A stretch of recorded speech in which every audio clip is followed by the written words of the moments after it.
അസ്സലാമു എല്ലാവർക്കും ഷിസാസ് കുക്ക് വേൾഡിലേക്ക് സ്വാഗതം. ഇന്ന് ഞാൻ വളരെ പെട്ടെന്ന് തയ്യാറാക്കിയെടുക്കാൻ പറ്റിയ ഒരു ഫ്രൈഡ് റൈസിൻ്റെ റെസിപ്പി ആയിട്ടാണ് വന്നിട്ടുള്ളത്. ഒരു സിമ്പിൾ റെസിപ്പിയാണത്, എല്ലാവർക്കും പെട്ടെന്ന് തന്നെ തയ്യാറാക്കാൻ പറ്റും. അപ്പോൾ എൻ്റെ വീഡിയോ ഒന്ന് ഫുൾ കണ്ടു നോക്കുക. കണ്ടതിന് ശേഷം ഇഷ്ടപ്പെടുന്നവർ ലൈക്ക് ചെയ്യാനും ഷെയർ ചെയ്യാനും സബ്സ്ക്രൈബ് ചെയ്യാനൊന്നും ആരും മറക്കരുത് കേട്ടോ. ഇനി ഇതെങ്ങനെയാണ് തയ്യാറാക്കുന്നത് നമുക്ക് നോക്കാം. നേരെ വീഡിയോയിലോട്ട് പോകാം. ഞാനിവിടെ കുറച്ച് ബസ്മതി റൈസ് എടുത്തിട്ടുണ്ട്. അതായത് ഒരു 3 കപ്പ് റൈസാണ് ഇപ്പോൾ ഞാൻ എടുത്തിട്ടുള്ളത് ഒരു പാത്രത്തിൽ.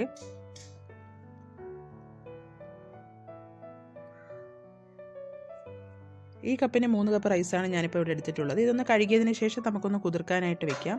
ഒരു അരമണിക്കൂർ ഇതൊന്ന് കുതിർക്കാനായിട്ട് വെക്കാം. ഞാനിപ്പോൾ ഒരു പാത്രം എടുത്തിട്ടുണ്ട്, അതിലോട്ട് കുറച്ച് വെള്ളം എടുത്തിട്ടുണ്ട്. എന്നിട്ട് ഫ്ലെയിം ഓണാക്കി കൊടുത്തിട്ടുണ്ട്. ഇതിലോട്ട് കുറച്ച് ഉപ്പിട്ട് കൊടുത്തിട്ടുണ്ട്. ഒരു 5 ഏലക്കയും കുറച്ച് ഗ്രാമ്പൂ, കുറച്ച് പട്ട, ബേ ലീഫൊക്കെ ഇതിലിട്ട് കൊടുത്തിട്ടുണ്ട്. 1 ടേബിൾ സ്പൂൺ ഓയിലും കൂടി ഒഴിച്ച് കൊടുക്കുന്നുണ്ട്. ഇനി നമുക്ക് ഡ്രെയിൻ ചെയ്ത് വെച്ചിരിക്കുന്ന അരി ഇതിലോട്ട് ഇട്ട് കൊടുക്കാം. വെള്ളം തിളച്ച് വരുമ്പോൾ അതിലോട്ട് ഇട്ട് കൊടുക്കാം.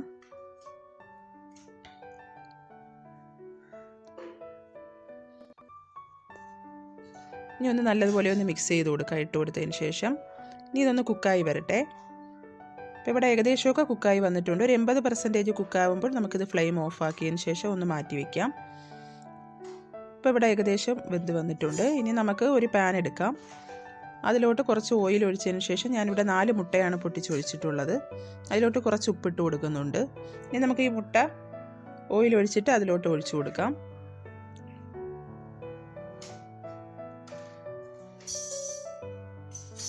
ഇനി ഇതിലോട്ടൊരു 1/2 ടീസ്പൂൺ കുരുമുളക് പൊടിയും കൂടി ചേർത്ത് കൊടുക്കുന്നുണ്ട്. എന്നിട്ട് ഇതൊന്ന് നമുക്ക് ജസ്റ്റ് ഒന്ന് ചിക്കി എടുക്കാം.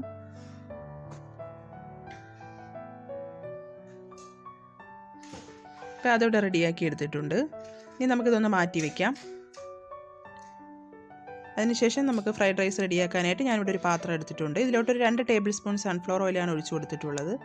ഒരു 1.5 ടേബിൾ സ്പൂൺ ഇഞ്ചി കട്ട് ചെയ്തതും 1.5 ടേബിൾ സ്പൂൺ വെളുത്തുള്ളി കട്ട് ചെയ്തതും ഞാനിവിടെ എടുത്ത് വെച്ചിട്ടുണ്ട്. ഇത് രണ്ടും കൂടി നമുക്ക് ചൂടായി വരുന്ന ടൈമിൽ എണ്ണ ചൂടായി വരുമ്പോൾ അതിലോട്ട് ഇട്ട് കൊടുക്കാം. ഇനി ഇതൊന്ന് നമുക്ക് വഴറ്റി കൊടുക്കാം.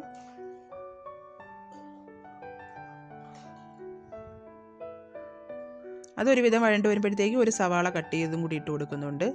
എല്ലാം കൂടി നല്ലതുപോലെ ഒന്ന് വഴറ്റി കൊടുക്കാം. അപ്പോൾ ഞാനിവിടെ 1 കപ്പ് ക്യാരറ്റ് കട്ട് ചെയ്തതും 1/4 കപ്പ് ക്യാപ്സിക്കം കട്ട് ചെയ്തതും 1 കപ്പ് ബീൻസ് കട്ട് ചെയ്തതും എടുത്തിട്ടുണ്ട്. അതും കൂടി ഇട്ട് കൊടുക്കാം.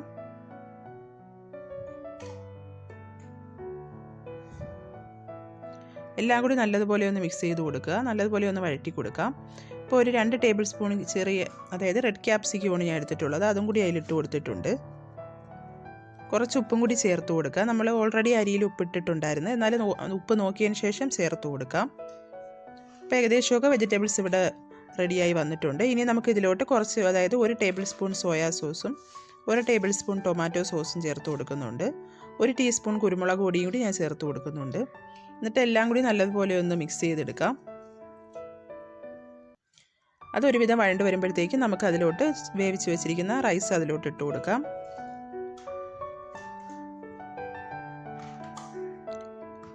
ഇപ്പോൾ എല്ലാം ഞാനിവിടെ ഇട്ട് കൊടുത്തിട്ടുണ്ട്. ഇനി നമുക്ക് നല്ലതുപോലെ ഒന്ന് മിക്സ് ചെയ്ത് യോജിപ്പിക്കാം. കുറച്ചധികം നേരം നമ്മൾ ആ വെജിറ്റബിൾസ് എല്ലാം അതിൽ മിക്സ് ചെയ്തെടുക്കണം. ഇപ്പോൾ ഇവിടെ ഏകദേശമൊക്കെ ഞാൻ നല്ലതുപോലെ മിക്സാക്കി എടുത്തിട്ടുണ്ട്.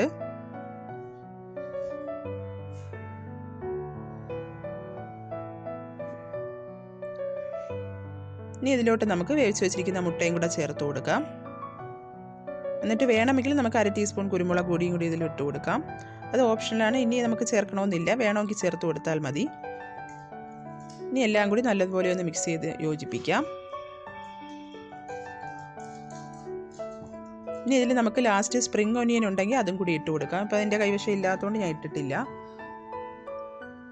ഇത്രയേ ഉള്ളൂ. വളരെ സിമ്പിൾ റെസിപ്പിയാണ്. വളരെ പെട്ടെന്ന് തന്നെ റെഡിയാക്കി എടുക്കാൻ പറ്റുന്ന ഒരു റെസിപ്പിയാണ് ഫ്രൈഡ് റൈസ് എന്ന് പറയുന്നത്. അപ്പോൾ എല്ലാവരും ഇതൊന്ന് ട്രൈ ചെയ്ത് നോക്കുക. ഞാനിപ്പോൾ വേറൊരു പ്ലേറ്റിലോട്ട് സെർവ് ചെയ്തിട്ടുണ്ട്. എല്ലാവരും ട്രൈ ചെയ്ത് നോക്കിയതിന് ശേഷം ഫീഡ്ബാക്കുകൾ അറിയിക്കുക. അപ്പോൾ എല്ലാവരും ലൈക്ക് ചെയ്യാനും ഷെയർ ചെയ്യാനും സബ്സ്ക്രൈബ് ചെയ്യാനൊന്നും ആരും മറക്കരുത് കേട്ടോ. നമുക്ക് ചിക്കൻ ചില്ലിയുടെ കൂടെയൊക്കെ കഴിക്കാനാണ് ഏറ്റവും ടേസ്റ്റി ഫ്രൈഡ് റൈസ്.